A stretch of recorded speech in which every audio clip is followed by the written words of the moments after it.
Welcome to my channel learn with Vaishnavi. तो आज की इस वीडियो में हम करने वाले हैं क्लास 6 की इंग्लिश बुक का हनीसकल का पोएम द काइट, जो कि लिखी गई है हेनरी पेन के द्वारा।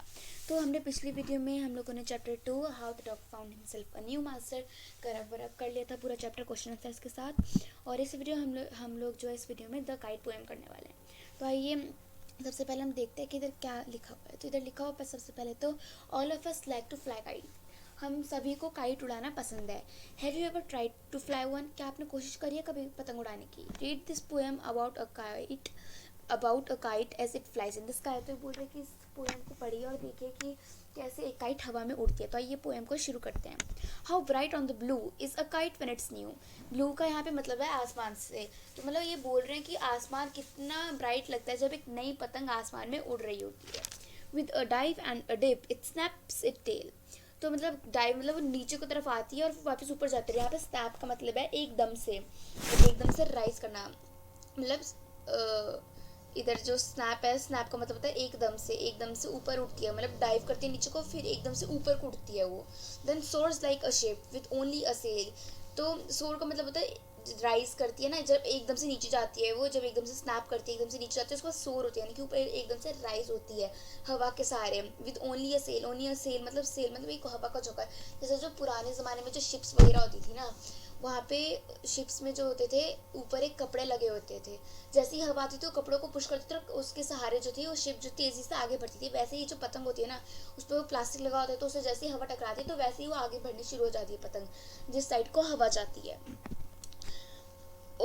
As over tides of wind it rides. तो एज ओवर टाइड्स तो मतलब वो हवा में राइड करती है, हवा के साथ, एक हवा के झोंकों के साथ जो है विंड इट राइड्स, मतलब विंड के साथ हुए राइड करती है हवा में। Climbs to the crest of gust and pulls. Climb to the crest, ठीक है, तो क्रेस्ट का मतलब होता है ऊपर की तरफ जाना। तो मतलब क्लाइम करती है हवा के साथ, जो क्लाइम करती है ऊपर क्रेस्ट करती है, यानी क्लाइम्स टू द क्रेस्ट ऊपर की तरफ चढ़ती है। Of a gust and pulls, gust का मतलब होता है हवा का झोंके से, मतलब उठती है वो, हवा की झोंके से उठती है। मतलब हम लोग ढील छोड़ते हैं ना, तो हवा के झोंके से ऊपर आसमान में जाके लहरें होती है और हम पुल करते हैं उसको, नीचे को पुल करते हैं। उसके बाद फिर हम लोग उसको हवा में पहले तो छोड़ देते हैं ऊपर, फिर जब ऊपर क्रस्ट मतलब ऊपर की तरफ हम छोड़ देते हैं, ढील दे देते हैं, उसके बाद हम उसको नीचे को पुल करते हैं। Then seems to rest as wind falls. तो देखने में लगता है कि जब हवा चली जाती है तो काइट क्या है, वो नीचे आ जाती है, तो मतलब काइट रेस्ट कर रही है। देखने में तो लगता है कि काइट रेस्ट कर रही है, क्योंकि हवा नहीं, अगर हवा होगी तभी काइट जो है आसमान में उड़ेगी। When string goes slack you win it back. तो यहाँ पे स्लैक का मतलब होता है धागे की ढील देना, मतलब जब हवा वापस आती है, विंड बैक यानी कि वापस आती है हवा, तो क्या करता है ढील देता है धागे को, ताकि हवा वो काइट जो है वो आसमान में जाए ऊपर और उड़े। And run until a new breeze blows. Breeze का मतलब हवा, तो ब्लोज मतलब आती है, मतलब और हम तब तक भागते हैं जब तक वो ब्लो यानी कि उड़ना ना, तो मतलब जब तक हम लोग तब तक भागते हैं जब तक वो हवा में उड़ ना जाए काइट, फिर हम लेके जो है ढील छोड़ के भागते हैं, फिर वो काइट ऊपर ऊपर जाती है आसमान में, फिर उड़ती है। And its wings fill and up it goes. और फिर उसकी जो है हवा से जैसे वो सेल करती है ना, वैसे ही उसमें जो है प्लास्टिक की मदद से जब वो उसमें हवा आती है तो हवा के सहारे फिर वो क्या होती है, उड़ती है ऊपर को, उसमें जो है हवा फिल होती है और फिर ऊपर की तरफ वो जाती है। How bright on the blue is a kite when it's new. तो ये बोल रहे हैं कि ये कितना ब्राइट आसमान लगता है जब एक नई काइट जो काइट होती है वो आसमान में उड़ रही होती है। but a regular thing you will never see when it flaps on a string in the top of the tree. रेगडर यानी कि ब्रोकन सा टेक्सचर होता है ना, इसका मतलब रेगडर होता है। मतलब आपने ये बात बहुत बार नोटिस भी करी होगी कि जब आप ढील छोड़ते हैं कभी कभार, या फिर ध्यान नहीं देते, या फिर पतंग जो है आपके कंट्रोल में नहीं हो पाती, मतलब एकदम से तेज हवा चलती है तो जाके कभी कभार वो पेड़ में अटक जाती है कहीं पे। तो ये बोल रहे हैं कि कभी कभार क्या होता है, ये भी होता है कि कभी कभार जाके लास्ट में जो है पतंग पेड़ पे वहाँ पे पेड़ पे जो है ऊपर अटक जाती है कहीं पे।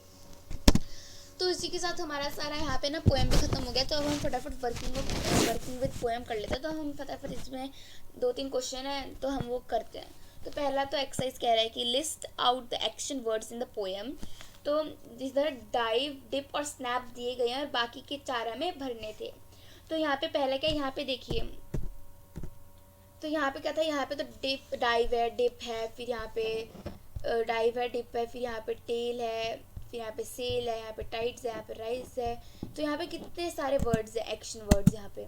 तो हमें उन्हीं को जो है यहाँ पे भरना है। तो यहाँ पे सोर लिखा है, ठीक है। तो ये लोग बोल रहे हैं कि इनकी मीनिंग भी करनी है। तो मीनिंग क्या करा हम लोगों ने चैप्टर के बीच में कर ली थी। तो यहाँ पे dip, dive, dip, snaps 3 word पहले से दिए थे और हमने क्या लिखा, और सोर करना यानी कि राइज करना, फिर राइड्स, राइड करना, फिर फ्लैप और पुल, ये हमने 4 वर्ड इसमें जोड़ दिए, एक्शन वर्ड्स जो हवा में जो है काइट करती है। फिर हम लोगों ने इनकी मीनिंग हमने चैप्टर में देख ली थी। तो आगे की जो सेकंड एक्सरसाइज है वो बहुत ईजी है, वो लोग आप अपने आप ही कर लेंगे। फिर ये जो थर्ड क्वेश्चन है बोल रहा है try to make a kite with a friend, collect the things required such as colors, paper, newspaper, thread, glue, a thick stick that can be bent. After making the kite, see if you can fly it. तो ये लोग अब यहाँ पे जो third question बोल रहे हैं, थर्ड क्वेश्चन ये लोग आप अपने आप कर लेंगे घर पे बैठ के ना, कि मतलब इसमें आपको क्या करना है, एक पेपर लेना है, उसको आपको काइट की शेप में कट करना है, देन आपको न्यूज़पेपर, पेपर कुछ भी लेना है, देन थ्रेड और ग्लू लेना है, उसको थ्रेड को आपको स्टिक करना है जैसे काइट में करते हैं, एक पतली सी डंडी लेके ना उसको प्लस शेप में मतलब काइट के एजेस पे जोड़ना है, साइड साइड में, मतलब साइड साइड में मतलब क्रॉस टाइप बना लेना है समथिंग, उसमें बनाते हैं ना जैसे, वैसे में क्रॉस टाइप बना लेना है समथिंग, और फिर धागे से आपको जोड़ना है, और फिर आपको हवा में जाके ना ट्राई करना है कि आपकी पतंग उड़ रही है कि नहीं।